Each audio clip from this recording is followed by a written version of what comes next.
সাকিব আল হাসান শেষ ম্যাচ হয়তো খেলেই ফেললেন। শেষ ম্যাচে 0 রানে আউট, মলিন চোখ মুখ, বিদায় ক্রিকেট।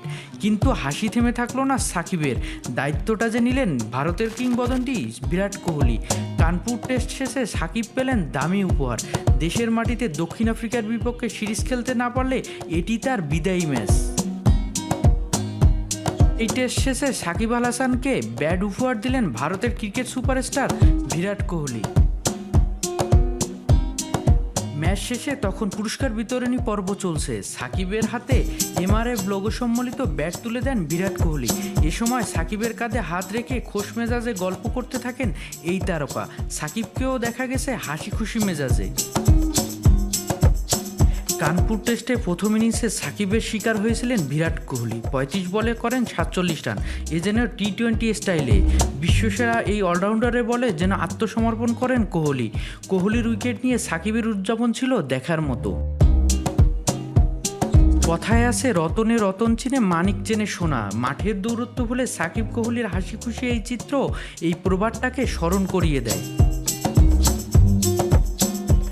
দক্ষিণ আফ্রিকার বিপক্ষে দেশের মাটিতে টেস্ট খেলতে পারবেন কিনা এ সংশয় দূরে ঠেলে একটা কথা বলাই যায়, কানপুর টেস্টে সাকিবের অ্যাওয়ে গ্রাউন্ডে দেশের হয়ে শেষ টেস্ট। কিন্তু শেষ টেস্ট রাঙ্গাতে পারেননি এই বিশ্বসেরা অলরাউন্ডার।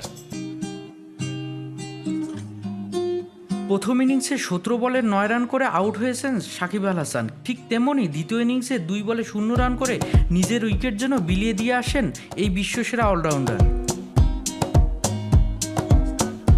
100 বছর পরেও যদি এই বিশ্বসেরা শেষ ম্যাচের পারফরমেন্স অবলোকন করতে চান, দেখে জানবেন কি ব্যাট হাতে কতটা ভয়ঙ্কর ছিল সাকিব আল হাসান।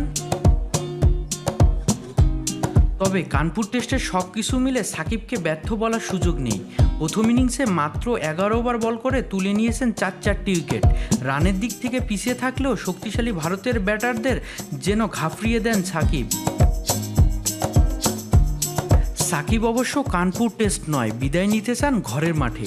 তাই তো টাইগারদের হেড কোচ চান্দিকা হাথুরুসিংহের বিশ্বাস, দক্ষিণ আফ্রিকার বিপক্ষে দেশের মাটিতে খেলতে দেখা যাবে সাকিবকে।